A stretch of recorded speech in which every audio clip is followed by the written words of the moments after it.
இனிய உறவுகளுக்கு வணக்கம். புரட்டாசி ஸ்பெஷல் சமையல் இன்றைக்கி ஒன்று பார்த்துடலாம். பச்சை பயிரை வச்சு தான் செய்ய போகிறோம்.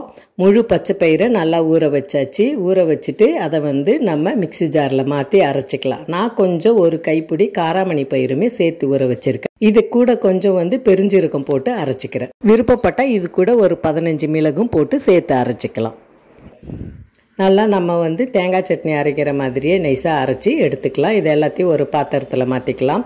இது கூட நான் இஞ்சி பூண்டு விழுது, மஞ்சத்தூள், கொஞ்சம் கரம் மசாலா தூள், மிளகாத்தூள், கொஞ்சம் தனியாத்தூள், கொஞ்சம் மட்டன் மசாலா தூள், கொஞ்சம் பிரியாணி மசாலா தூள் எல்லாமே கலந்து இந்த மாவுலே கலந்துக்கிறேன். தேவையான அளவு, அதாவது இந்த மாவுக்கு தேவையான அளவு பாதி அளவு உப்பு போட்டுக்கிறேன். அப்போ தான் இதில் நல்லா நமக்கு உப்பு அந்த மசாலாலாம் ஊறி இருக்கும். அதனால தான் நான் இந்த மாவில் இதெல்லாம் கலந்துட்டு இதை நம்ம இட்லி வேக வைக்கிற மாதிரியே இந்த மாவை ஒரு இட்லி குண்டானில் ஊற்றி வேக வச்சு எடுத்துக்கலாம்.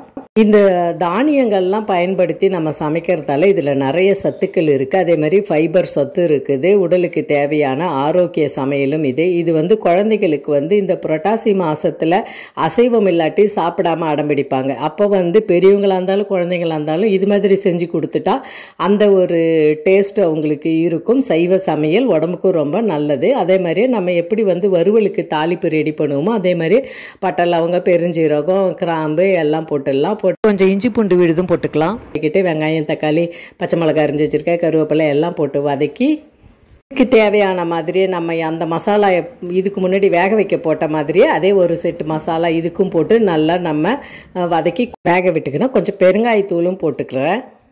இது டேஸ்ட்டு நல்லா சுவையாக இருக்கும். செய்யறதுமே ரொம்ப ஈஸி. குழந்தைங்க விரும்பி சாப்பிடுவாங்க. பெரியவங்க குழந்தைங்க எல்லாருக்குமே கொடுக்கலாம். நல்லா டைஜஸ்ட் ஆகிடும். நான் கொஞ்சமாக குழம்புத்தூள் கொஞ்சம் ஒரு 2 ஸ்பூன் சேர்த்துக்கிறேன். அந்த மசாலா கூட கொஞ்சம் கிரேவி மாதிரி நமக்கு நல்லா வரும். இப்போ வேக வச்சு எடுத்தாச்சு. இட்லி மாதிரி தான் இருக்கும். இதை ஆற விட்டு நம்ம சின்ன சின்ன பீஸாக கட் பண்ணிக்கலாம்.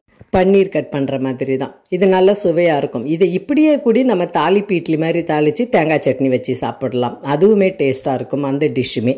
இப்போ நம்ம சைவ ஈரல் வறுவல் அதுக்கு தான் நம்ம இது ரெடி பண்ணுறோம். இப்போ நமக்கு கிரேவி அங்கே கொதிச்சிட்ருக்கு. நல்லா ரெடி ஆகிடுச்சு. நம்ம ஊற்றின எண்ணெயெல்லாம் நல்லா மேலே ஃபுல்லாக வந்துடும் இந்த மாதிரி. அந்த சமயத்தில் நம்ம கட் பண்ணி வச்சுருக்க இது எல்லாத்தையும் போட்டு நல்லா கிளறி விட்டுக்கலாம். இப்போ நம்ம தேவையான அளவு உப்பு போட்டுக்கணும். நம்ம வேக வைக்கும்போது அந்த அரைச்ச விழுதுக்கு உப்பு கொஞ்சமாக போட்டோம். இப்போ கிரேவிலாம் போட்டிருக்கதால அதுக்கான உப்புக்கள் போட்டுட்டு நல்லா நம்ம சிம்மில் அடுப்பை வச்சு விட்டு கொஞ்சம் 5 நிமிஷம் வேக விட்டால் போதும். எல்லா மசாலாவும் அதில் ஏறி அசல் நமக்கு அந்த வறுவல் டேஸ்ட்டு கிடைக்கும். நார் சத்துக்களும் நிறையா இருக்குது. உடம்புக்கு தேவையான சத்துக்கள் இருக்குது. ஹெல்த்தியான ஃபுட்டு.